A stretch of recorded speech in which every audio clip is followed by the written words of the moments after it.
साथियों, हरिद्वार के टकाबरी इलाके में एक आश्रम है जिसे लोग रविदास आश्रम के नाम से जानते हैं। इस आश्रम की सबसे बड़ी बात यह है कि लोग इस आश्रम को इसकी सादगी और शांति की वजह से पहचानते हैं। अब इसी तरह इस आश्रम में रहते थे 50 साल के महंत ब्रजेश दास। कहा जाता है कि वो मूल रूप से मुजफ्फरनगर के रहने वाले थे, लेकिन कई सालों से ये आश्रम ही उनका घर था। अब होता यह था कि आश्रम के जितने भी छोटे मोटे काम होते थे, इन सारे कामों की जिम्मेदारी उन पर थी और इसी वजह से वो आश्रम के कामों से कई बार इधर उधर निकल जाते थे। कुछ इसी तरह से 5 फरवरी 2026 को भी वो आश्रम से बाहर निकले। आश्रम के लोगों से कहा कि मैं जल्दी वापस लौट आऊंगा, लेकिन उस दिन वो शाम तक वापस नहीं लौटे। अब पहले दिन तो लोगों को लगा कि शायद वो किसी काम की वजह से कहीं पर रुक गए होंगे, क्योंकि ऐसा कई बार हो चुका था। लेकिन जब दूसरे दिन भी वो वापस नहीं आए, तब आश्रम के लोगों को उनकी चिंता सताने लगी। उन्होंने महंत जी को फोन लगाने की कोशिश की, लेकिन उनका फोन ही नहीं लग रहा था और अब आश्रम के लोगों की चिंता बढ़ती जा रही थी। अब जब उनका कुछ भी पता नहीं चला, तब उन्होंने महंत की तलाश शुरू की। जहां तक संभव हो सके हर जानने पहचानने वाले से संपर्क किया, रिश्तेदारों को फोन किया, परिचितों से पूछा, आसपास के इलाकों में पता किया, लेकिन महंत ब्रजेश दास का कोई सुराग नहीं मिला। और फिर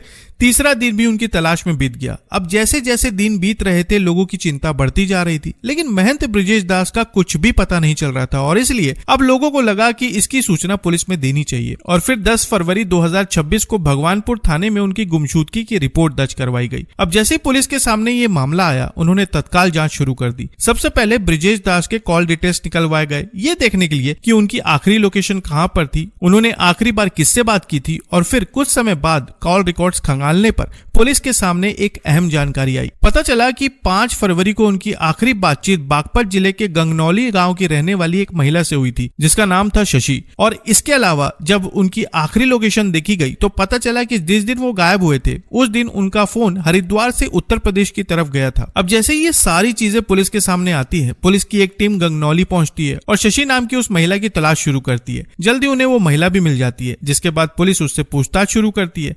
अब जैसे जैसे उससे सवाल किए जाते हैं, वो सारी बातों का जवाब बढ़िया तरीके से देने लगती है। लेकिन इसके बाद जैसे ही ब्रजेश दास के कॉल रिकॉर्ड्स और उनकी लोकेशन का जिक्र किया जाता है, तो वो थोड़ा हड़बड़ाने लगती है और यहीं से पुलिस का शक गहराने लगता है। उन्हें समझ में आ जाता है कि ये मामला कुछ और ही है। और जैसे ही पुलिस को शक होता है, वो उसी वक्त शशि, उसके पति संजीव और देवर जोगेंद्र को पूछताछ के लिए हिरासत में लेते हैं। तीनों से बिल्कुल अलग अलग तरीके से पूछताछ की जाती है, ताकि पता चल सके कि उनकी बातों में कितनी सच्चाई है। और फिर पूछताछ के दौरान जो बातें सामने आती है, वो बेहद ज्यादा खौफनाक थी। मीडिया खबरों के मुताबिक पूछताछ के दौरान ये बात सामने आई कि 5 फरवरी को महंत ब्रजेश दास शशि से मिलने के लिए उसके घर पहुंचे थे। लेकिन जब ब्रजेश दास शशि से मिलने पहुंचे, तब उस वक्त उनका पति संजीव घर पर नहीं था। लेकिन जैसे ही वो अपने घर वापस लौटा, तो उसने अपनी पत्नी को ब्रजेश दास के साथ बेहद आपत्तिजनक हालत में देख लिया और ये सब देखकर उसका गुस्सा फूट पड़ा। कहा जा रहा है कि उसी वक्त उसने एक कुल्हाड़ी उठाई और अचानक महंत पर हमला करना शुरू कर दिया, जिसकी वजह से उसकी सांसें कुछ ही देर के अंदर थम गई। लेकिन इस घटना को अंजाम देने के बाद अब उसे समझ में नहीं आ रहा था कि आखिर वो करे तो क्या करे। और इसलिए